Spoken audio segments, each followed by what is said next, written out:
आपल्या मराठी चॅनलवरती तुमचं सर्वांचं स्वागत आहे. तर जानेवारी महिन्याचे हप्ते प्रत्येक महिलाच्या खात्यामध्ये इथे जमा होण्यास सुरुवात आहे व जमा झाले आहेत बऱ्यापैकी झाले आहेत. काही महिला इथे राहिली आहेत, पण अजूनही जानेवारी महिना संपायला 2 दिवस आहेत, म्हणजे 30 जानेवारी आणि 31 जानेवारी. तर लाडक्या बहिणींनो, काळजी करण्याची गरज नाही. काही महिलांनी, काही बहिणींनी इथे कमेंट करून सांगितलेलं आहे की आज सुद्धा त्यांना इथे या हप्त्याचे पैसे मिळाले आहेत. त्यामुळे 30 किंवा 31 तारखेपर्यंत तुम्हाला नक्कीच इथे पैसे येणार आहे. व आदितीताईंनी स्पष्टपणे सांगितलं आहे की 26 जानेवारीपर्यंत तुम्हाला पैसे वितरित केले जाणार. थोडंफार मागे पुढे सुद्धा होऊ शकतं. काही जिल्ह्यांमध्ये पैसे काल सुद्धा आले आहेत, आज सुद्धा आले आहेत. आदित्यताईंनी सांगितलं आहे की 26 जानेवारीला सुट्टी होती, त्यामुळे पुढे मागे होऊ शकतं, पैसे पुढे सुद्धा मिळू शकतात. पैसे वाटपाचे काम चालूच आहे व प्रत्येक महिलांना, जे पात्र महिला आहेत त्यांना पैसे मिळणारच आहे. कोणत्याही प्रकारे कोणत्याही महिलांना बाद करण्यात आले नाही, हे सुद्धा त्यांनी घोषणा केली आहे. आदित्यताई तटकरेंनी सांगितलं आहे की 30 लाख महिला कोणत्याही प्रकारे बाद केले गेले नाहीत किंवा कुठेही त्यांनी असं चेकिंग होत नाही, कुठेही कोणत्याही महिला अपात्र असेल तर त्यांना बाद करण्यात आले नाही. व त्यांनी हे सुद्धा स्पष्टपणे सांगितले आहे की जर ज्या महिलांना अपात्र आहे असे वाटत असेल, म्हणजे जे महिला इन्कम टॅक्स भरत आहे किंवा त्यांना पगार वाढ झाले आहेत किंवा त्यांचं लग्न झालं आहे, दुसऱ्या राज्यामध्ये शिफ्ट झाले आहेत, अशा महिला स्वतःहून येत असतील तरच त्यांना अपात्र ठरवण्यात येत आहे. सरकार कोणत्याही प्रकारे स्वतःहून कोणत्याही बहिणींना, कोणत्याही लाडक्या बहिणींना अपात्र ठरवत नाही. त्याच्यामुळे लाडक्या बहिणींनो, तुम्हाला जर पैसे मिळाले नसतील तर लवकरच तुमच्या खात्यामध्ये पैसे मिळणार आहे व 1500 रुपये प्रत्येक महिलेच्या खात्यामध्ये येणार आहे. लक्षात करून घ्यायचं आहे. जसे की ऑक्टोबरमध्ये 2,34,00,000 होते, डिसेंबरमध्ये 2,40,00,000, जानेवारी महिन्यात 2,41,40,00,000. त्याच्या बहिणींमध्ये वाढ होत आहे. तसेच इथे ज्यांनी ऑक्टोबरमध्ये फॉर्म भरले आहेत त्यांचे सुद्धा अर्ज इथे अप्रूव्ह झालेले आहेत, त्यांना सुद्धा पैसे येण्यास सुरुवात झालेली आहे.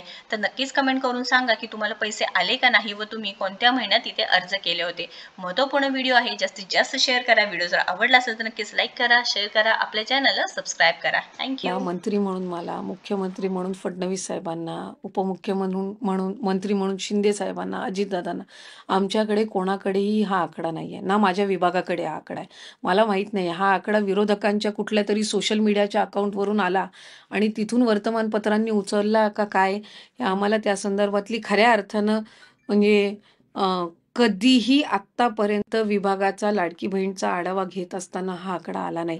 याच्या जवळपासचा पण कुठला आकडा आमच्यापर्यंत आलेला नाही. 30 लाख तर सोडून द्या, 15 लाख, 10 लाख असाही कधी आकडा आलेला नाहीये. त्याच्यामुळे अशा पद्धतीनं म्हणजे की काही हजारांच्या घरातच ही संख्या आहे. नाही, मी आपल्याला म्हटलं की जे आम्ही आता जे GR मध्ये जे सुरुवातीपासून निकष आहेत, याचा जो क्रॉस व्हेरिफिकेशन आहे ते आज आम्ही जाहीर केला आणि 10 दिवसामध्ये, 15 दिवसामध्ये येईल असं नाही आहे. हा डेटा म्हणजे क्लोजली मॉनिटर करणं आहे, कारण ही योजना आम्ही फार प्रभावी पद्धतीनं आणि महत्वाकांक्षी योजना आहे. आम्हाला त्या संदर्भातले कुठलेच गैरसमज, आणि जर लाखांमध्ये असती तर मग 2,41,00,000 महिलांना कसं काय या महिन्यात पण लाभ गेला असता. गेल्या महिन्यात तर 2,40,00,000च महिलांना लाभ गेलेला आहे, किंवा त्याच्या आधी 2,34,00,000 महिलांना लाभ गेलेला आहे. तर हा 30 लाखाचा आकडा जर खरा असता तर मग 2,41,00,000 महिलांना कुठून लाभ मिळाला असता. जी माहिती देण्यात येत आहे ती अक्षरशः चुकीची आहे. आम्ही रुटीन पद्धतीनं महिलांचा लाभ आहे त्यांच्यापर्यंत पोहोचत आहे. काही अपात्र ज्या महिला आहेत किंवा ज्या आपण म्हणूया ती निकषात बसत नाही आपल्या सरकारी नियमानुसार, शासन निर्णयानुसार, त्यांची छाननी कशी केली जाते आता, म्हणजे त्याची प्रक्रिया काय आहे? हे साधारणपणे आम्ही या संदर्भामध्ये सुद्धा वारंवार माहिती दिलेली आहे. व्हॉलेंटरीली काही महिला आहेत ज्या रोज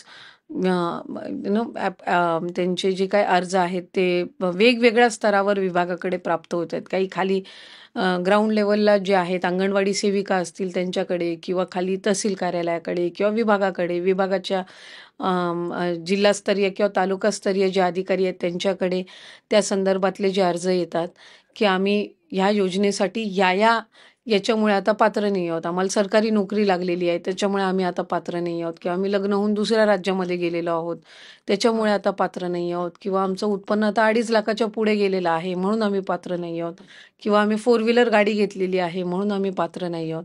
अशा पद्धतीनं रोजच्या घडीला, आणि ही आजची काही नवीन गोष्ट नाहीये, ऑगस्ट महिन्यामध्ये सुद्धा आम्हाला त्या पद्धतीनं येत होते, ऑक्टोबर महिन्यामध्ये सुद्धा आलेले आहेत. व्हॉलेंटरीली ज्या महिला आहेत त्या येत आहेत समोर, आणि जे आम्ही GR आहे त्याच्यामध्ये कुठल्याही पद्धतीचा बदल हा करण्यात आलेला नाहीये. आणि बदल एकतर जे काही निकष आहेत हे जे जुलै महिन्यामध्ये जो आम्ही GR काढला होता, ऑगस्ट महिन्यामध्ये जे आम्ही त्या ठिकाणी सर्क्युलर किंवा शासन निर्णय जो निर्गमित केला होता त्यानुसारच आम्ही जी संपूर्ण पडताळणी आहे किंवा जी काही जे व्हॉलेंटरीली पुढे येत आहेत त्या संदर्भातली पण कारवाई सुरू आहे. आम्ही वित्त नियोजन विभागाकडे जे व्हॉलेंटरीली त्यांचे समोर आलेले आहेत आणि जे म्हणतायत की आम्ही आता पात्र लाभार्थी नाही आहोत किंवा आम्ही चुकीच्या, ही आकडेवारी रोज बदलत आहे. म्हणजे कधी 5 अर्ज येतात दिवसाला, कधी 10 येतात. ही काही हजारांमध्ये आहे, म्हणजे 2-5 हजाराच्या वरती नाही आहे. आणि त्या पद्धतीने हे अर्ज येतात, त्याचे पण अजून रिफंड चालू केलेलं नाहीये. अजून कोणाचाही एकही रुपया कधी खात्यातून घेतलेला नाहीये विभागाने.